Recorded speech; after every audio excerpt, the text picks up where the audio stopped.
start out with just shortly introduce Christian. This is the last leg of what we're going to be doing here today, and we've got a bit of fresh blood, as you can see. But Christian Hustel is at the DTU, which is the Technical University of Denmark.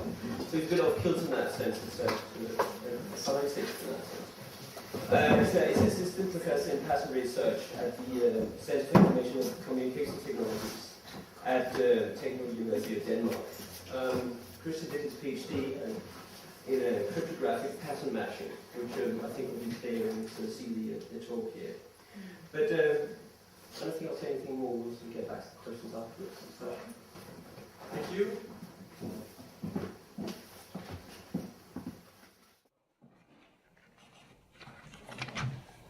Well, good evening. My name is, as Rune just said, Christian Husted. And I would like to thank, first of all, Rune Gravlund and the Royal Danish Academy of Fine Arts for inviting me here tonight to talk a bit about patterns. The pattern in us all, exposing the substructures of the world. I'm not quite sure exactly why I've been invited, because this is somewhat out of my usual context, but I'm very honored to be here. Please bear with me if my English is a little rusty. I usually do my talks in Danish. As you can see, my interest in patterns and how patterns affect the world started at a very early age. I remember how my grandfather would take me to the beach every Sunday to look out over the sea and observe the constantly changing patterns of the waves. My grandfather was a physicist, and he had an idea about a basic pattern in the world. That everything consisted of energy waves, and that differences in the world were caused by the types of patterns that were formed in these energy waves. At the time when my grandfather, this is from my grandfather's study at the west coast of Jutland, which is quite far away. But at the time when my grandfather put forward his idea, Einstein's theory of relativity was still considered quite controversial. And as my grandfather's idea was a further development of the theory of relativity, he had quite big difficulties getting accepted in the scientific community at the time. His ideas were simply just too abstract. Recent developments in interdisciplinary scientific research have proven that my grandfather was right. So today I would like to present some of the most recent results from zoology, mineralogy, psychosociology, the avant-garde of camouflage, astrophysics, and theories of perception that all support my grandfather's and now my own theory that a basic pattern exists in everything. Finally, I will present my latest contribution to pattern research, a device I've named Scope 3000. It's very hot today. In the last year's issue, in May, of the internationally acclaimed journal Science, the Animal Pattern Group at the Imperial College in London revealed that most animals perceive visual information as a direct result of the patterns in their own fur or skin. In their paper, the Animal Pattern Group demonstrates that many animals perceive the world by projecting a type of pattern from their eyes that mimic the patterns in their own fur or skin. When, for example, one giraffe observes another giraffe, a correlation occurs, as you can see here in the middle, between the two different animals' different patterns, and as a result, they perceive each other as giraffes. Similarly, a giraffe's projected pattern is bounced off objects in its environment and returned back to the giraffe as variations of its original pattern. This is, of course, reminiscent of the classical emission theory, suggesting that vision is accomplished by rays of light from the eyes. But the discoveries of the animal pattern group in London are quite new, and they show, as you can see here, that the animal's perception creates a complete picture, creates an interference pattern that gives the animal a complete picture of the environment that surrounds it. Pattern shrubbery, pattern lion, pattern giraffe, pattern tree pattern. Another example of this is the zebra, which has a quite remarkable physiology. The back of the zebra contains photoreceptors made up of dark red, oily spots in a distinct vertical pattern blocking light of short wavelengths. We believe that this special physiology has helped the giraffe detect horizontal movements of predators, such as lions. Because zebras are extremely sensitive to horizontal movements of anything yellow, for example, lions, because even minimal shifts in the pattern produce strong interference patterns in the zebra's nervous system. However, the zebra has trouble perceiving vertical movement of, for example, birds of prey, because these animals do not pose any danger to it. Consequently, the zebra can easily detect the lion as it runs across the savanna towards it. But if the lion were to come from above, the zebra would have a serious problem. Its inability to see colors like blue or violet might in a similar manner be explained by the fact that there are no blue or violet predators in Africa. At the end of the article, the animal pattern group suggests that even inorganic material might have this ability to perceive patterns. Some minerals have a so-called distributed pattern perception. This means that pattern cells cover the entire surface of the mineral, projecting patterns in all directions simultaneously. As you can see here, the perception patterns of these minerals far exceed those of human beings. And they can perceive many more colors than we can. Minerals such as quartz, silicium, O2 have 12 different photoreceptors, and calcium, fluoride, calcium F2 have 6 different photoreceptors, where human beings have only 3. Exactly why these minerals have developed the ability to perceive patterns is still not clear to us, but the discoveries of the animal pattern group indicate that the phenomenon of pattern perception is not just restricted to inorganic life. And this is where my own research starts. I'm convinced that the same type of pattern perception can be found not only in simpler animals, like zebras or giraffes, and in minerals, but also in higher primates, including human beings. This becomes obvious when we observe people who exhibit the so-called pattern 2 borderline schizophrenic condition. This group of deeply traumatized people react pathologically to certain patterns in, for example, textiles resembling animal skin.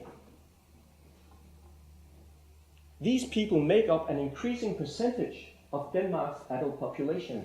And as you can see, the number of... I don't think it's very funny. The number of incidents has increased, doubled, almost tripled since 2003, making this disease one of the most common forms of schizophrenia in Denmark today. I believe that this rise is connected to increased globalization. And to illustrate this, I will play back a recorded interview with an anonymous sailor. Listen to this. Jeg lagde en sten under hovedpuden. En lille ru-struktur. 5-6 cm i diameter. Jeg kan ikke helt huske, hvorfor jeg lagde den under hovedpuden, men det forekommer mig at være den rigtige ting at gøre på daværende tidspunkt. Så lagde jeg mig til at sove, og da jeg vågnede næste morgen, kunne jeg mærke en forandring havde fundet sted. Jeg løfter dynen af og kan se, at min krop er blevet et leddelt, flimrende, sort-hvidt mønster. Det er som om min krop og tapetet og væggene flyder sammen i en samlet masse, flimrende masse af forskellighed.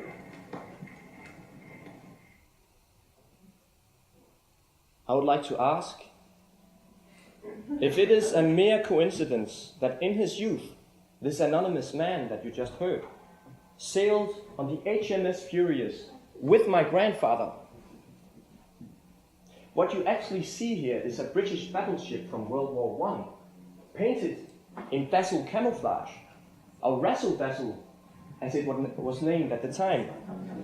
My grandfather's good friend, the artist Norman Wilkinson, invented dazzle in 1910. Today it may seem like a strange idea to have painted ships in huge psychedelic patterns as camouflage. But dazzle was invented at a time when radar did not yet exist. Submarines would determine the course and speed of enemy ships through visual observation alone. And this is where dazzle proved very efficient, because dazzle could conceal the ship's direction, or heading as it is called. For instance, by making it seem as if the ship was broken into two ships. Or even that the ship was a giant cluster of clouds. Razzle dazzle broke up the contours of the ship into one big mirage-like pattern. The originators of dazzle were members of the so-called Vorticist group, a British artist movement that mixed Cubism and Futurism. Here in the next diagram, you see a special war edition from the Vorticist group, the magazine Blast from July 1915. Dazzle anticipated, as you can see here, many of the notions later claimed by so-called avant-garde artists within the style, suprematism, neoplasticism, and optical art. The Vorticist group shared an interest in the abstract and non-figurative world with these later avant-garde movements. And they had, like these movements, an idea of a truer and more fundamental level behind our normal existence.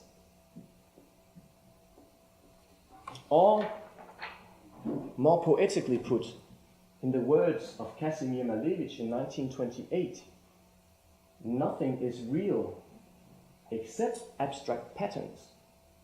It's the only true sensation of non-objectivity. We have asked ourselves, what does this mean? Perhaps this. Dazzle expressed not only a desire to change the external world, the ships, but more so a desire to actually change the human anatomy. By using an approach inspired by Dazzle, the group around my grandfather and Wilkinson sought to reinvent the body by using geometrically shaped costumes. This exclusive footage I found in Ørum in Paris. And here we see Norman Wilkinson in the front, giving indications to the rest of the group. The aim of the group was, as the group's only Russian member and later suprematist Kazimir Malevich wrote in his diary, that the human body be broken up into shimmering fragments, and I quote, "In a desire for disintegration, the body is to be transformed into a new and better world of non-figurative materiality."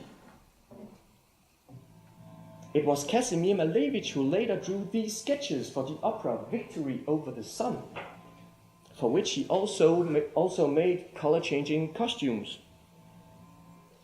Using modern technology, we've been able to show how the original sketches actually did change color.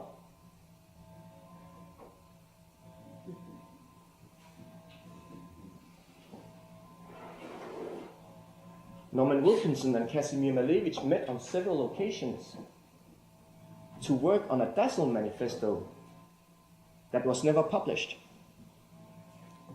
But Wilkinson recounts in his memoirs how after a dinner with Malevich, he saw the first Dazzle composition in leftover melon rim.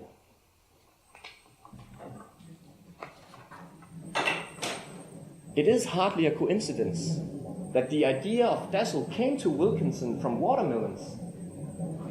In our own time, the neurologist Dr. Taniguchi has described human interaction with patterned vegetables. In a number of experiments, vegetables have proven to have a decisive impact on the human brain. As you probably know, the human mind is designed to seek out patterns in their surroundings. The brain reduces memories to a more compact form. Similarities in events, places, or people form simpler and smaller patterns. And these patterns of memories make up one larger pattern constituting human consciousness. If we were not able to form larger patterns of memories, our recollections would remain chaotic because of the enormous amount of detail that would have to be recollected. Dr. Taniguchi has proven that the brain has a tendency to think in patterns of memory and not in specific memories. I believe that all of the individual patterns that every human being generates constitute one large, common and cosmic pattern that ties all of humanity together in all of its diversity. Already the Egyptians and South Americans, thousands of years ago, when they built the pyramids, they were trying not only to focus cosmic energy, but also to read the common patterns in our perception of everything. In reality, the pyramids are super efficient resonators of polarized microwave signals that convert cosmic energy into visible electricity. For as long as there have been human beings on this planet, people all over the world have tried to manipulate the cosmic pattern by covering their own bodies with patterns. Human beings do this in order to display their own individual patterns, but also to uncover the common pattern in the world around them. I do not, however, recommend an excessive use of these methods. Long-term exposure to the pattern can leave a permanent mark in the retina and the photosensitive regions around it. There is a theoretical danger of being consumed by the pattern, causing complete absorption and disappearance from the physical world. To my knowledge, there are only very few known examples of people actually returning from the pattern. Documents from the 17th century speak of a few incidents within East African tribes. And then there is my good colleague and friend, the linguist Lene Asp. Lene is in fact the only living example I've been able to find. And in this excerpt from a previously unpublished testimony, Lene describes one of her earlier experiences with the pattern. Jeg har ikke været meget mere end 6 år gammel, jeg tror. Vi boede i et parcelhus i Lyngby, og jeg husker fornemmelsen i kroppen meget tydeligt, men jeg har ikke alle detaljer på plads fra køkkenet. Men jeg kan huske, at jeg så, at min far var ude og snakke i telefonen en gang, at han kom tilbage ind i køkkenet, var det som om, at der var noget, der var ændret. Jeg havde den her underlige, snurrende fornemmelse i kroppen. Pludselig var jeg bare fuldstændig fokuseret på hans tøj, på hans skjorte. Han havde en rød og hvid ternet skjorte på, en skovmandsskjorte. Og jeg, altså, først var det jo at se helt almindeligt ud, men lige pludselig begyndte jeg at fokusere på de her mønstre i skjorten, som begyndte at stå og dige og bevæge sig, og simpelthen blande sig, komme ind over hinanden. Jeg gik ligesom den her skjorte i møde, og den overså hele synsfladen. Så kunne jeg fornemme, hvordan jeg blev en del af omgivelserne simpelthen. Jeg sad ikke længere ved spisebordet og spiste, og jeg sad ikke længere over for min far, mens den her skjorte bare voksede sig større og større. Og lige pludselig var jeg simpelthen inde midt i skjorten. Det var som om, det var en ud af kroppen oplevelse. Jeg var simpelthen, jeg var ikke længere mig selv, jeg var ikke en krop, jeg var simpelthen ikke et menneske længere. Jeg blev simpelthen et med min fars skjorte. Jeg var kun syn og lugt. Jeg var reduceret til syn og lugt. Og jeg mistede fuldstændig kontrollen over mig selv, og over tid og rum. Altså, jeg har fået at vide bagefter, at jeg simpelthen besvimede. Det er et spørgsmål om, at man forener sig med verden og kommer ud på den anden side af verden. Det er det, der er mærkeligt. Jamen, altså, jeg synes ikke, man kan sige, at Lene Asp.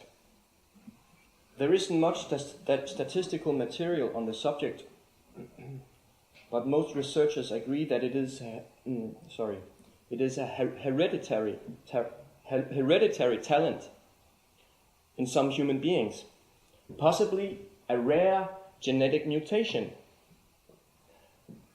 But today, with the help of new technology, it is no longer only the few fortunate, genetically disposed like Lene who can open a channel to the pattern. I will now give an exclusive demonstration of the scope 3000.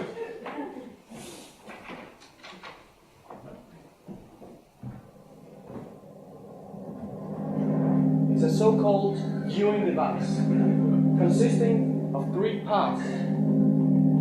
We have the body of the device, a sound interface, and then these high-intensity optical filters in the front, driven by a motor at the desired speed. In order to give the user the most extreme transcendental experience, Scope 3000 uses the absolutely most recent technology available.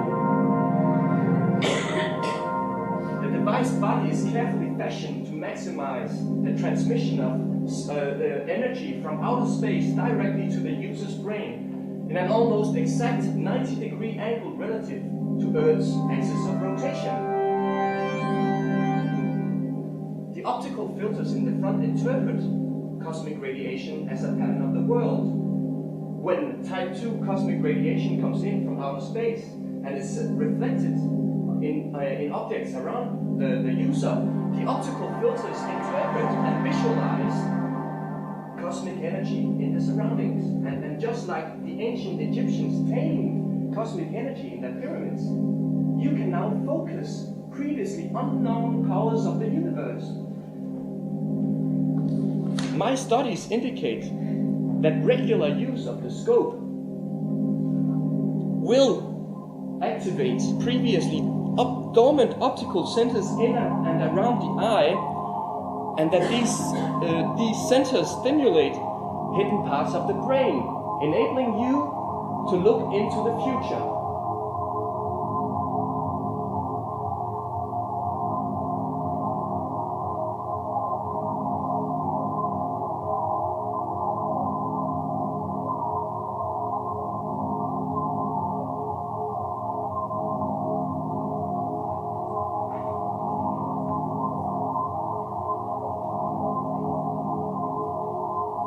I will now make an attempt to get in contact with the future.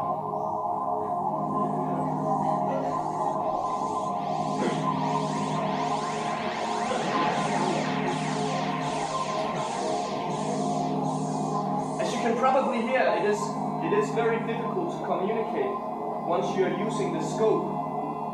Therefore, I've prepared a recording from an earlier experiment, which I will play for you while I'm away. With a bit of luck, I will see you in a brief moment.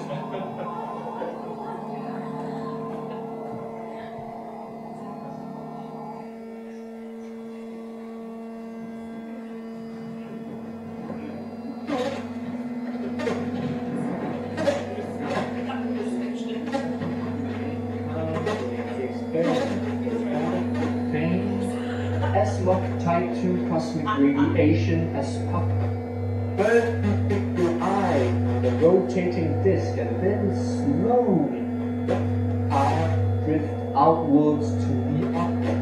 At the very moment the basic pattern in the object appears as an interference pattern between the rotating disk and the basic pattern of the object. It starts out as a hardly visible flickering in the contours. Now relax and gently let it materialize until you have a complete pattern in the object. But what is this type 2 cosmic radiation really? Type 2 cosmic radiation is an echo of the beginning of the universe with Big Bang. 300,000 years after Big Bang, the universe was a big hail of particles in which a type of sound waves were created as a result of the continual expansion and contraction of the particles.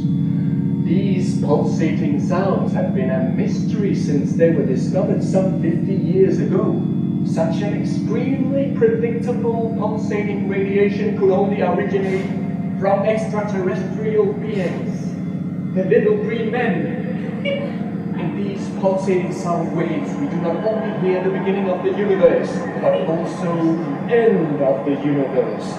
The frequency is increasing day by day, and it is only a matter of years before it will reach its peak in the particle point, in the particle point. Type 2 radiation is extremely high, and particles at subatomic level merge into new types of particles in the particle point. Space and time collapse. Magnetic poles switch position. Aliens or hyper-dimensional beings appear. Atlantis arrives in the sea again. We unravel the secret. Eternal life, the new dimension.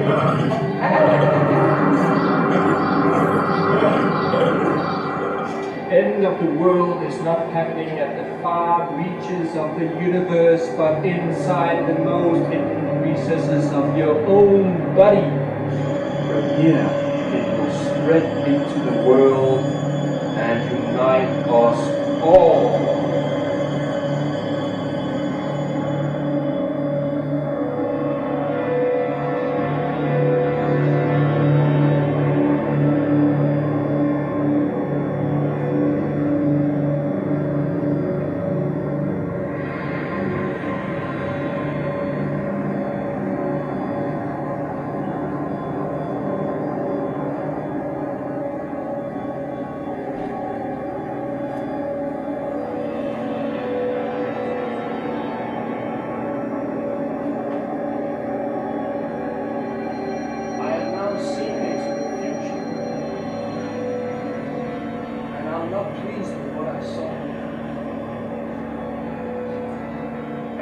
American scientists have, by examining the patterns that appear in cosmic radiation, predicted that within the next 20 years, there is a 90% chance that Earth will meet its end.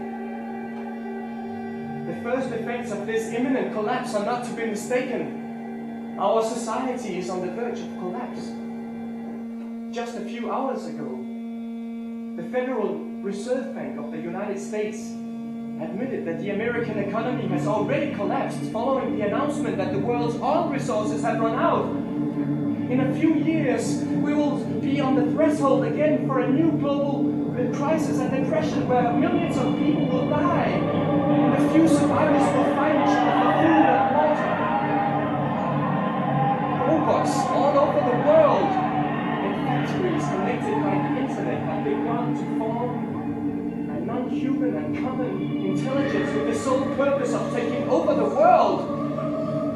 The moment when they will take the power from ordinary people like you and me is getting closer by the hour, but that's not all. Last week, the climate panel of the United Nations, in a new report, admitted that the world's climate crisis is getting stronger by the hour, and that in a few years, Copenhagen will be flooded, and the rest of Europe also, with fatal consequences. The Russian chemical weapon layers are getting less and less secure. Someone is putting invisible and microscopic nanorobots into our drinking water and our food supply. These nanorobots break down our individual willpower and erase our individual patterns in order to create a new race of slave-like creatures. On Long Island in the United States, there is a particle reactor. It is there under the pretense of being a so-called particle experiment. In reality, it's a top-secret weapon in the form of a black hole. A black hole which is at this very moment growing with catastrophic speed and threatens to destroy everything. It will throw gigantic amounts of dust into the atmosphere where the Earth will collide with a giant asteroid. Just as the dinosaurs died out millions of years before us, the human race will disappear in a sea of flames. Nothing will remain on our fragile planet. Everything will disappear. We will be to blame for our own demise if we do not act now. If we do not learn to live in accordance with the plan, we are all sinners on a planet condemned to destruction. We, the children of the planet, have awoken the wrath of the planet. Prepare yourselves to meet your doom.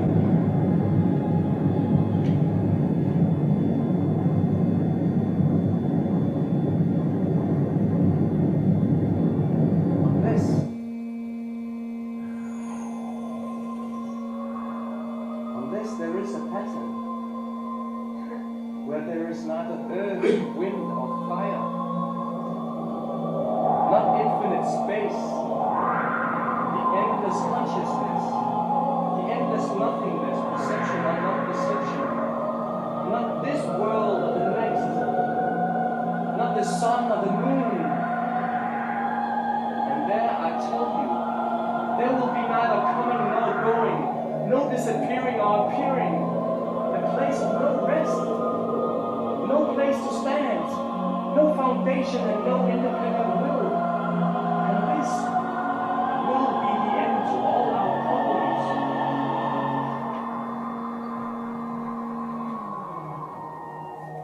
With our individual scope 3000, we will be able to see the world as it really is. A jumble of different patterns in constant chaotic motion. We must create our own individual patterns and build our own world so that together we can make order in that one greater pattern. The specific pattern is not so important as it is that we all together choose to work towards that great pattern.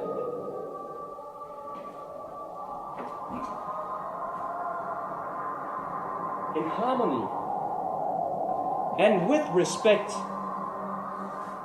for our new common pattern we can achieve. As it is clearly shown in this diagram based on figures from MIT, once we accept the cosmic pattern, there will be a clear potential for endless economic growth by 2018. Just a minimal increase in the number of people who become one with the cosmic pattern will have a dramatic effect on the total number of conflicts in the world and ensure global peace. Here we can clearly see how the number of Scope 3000 sold in Denmark have had a very positive influence on the positive results of the Danish government.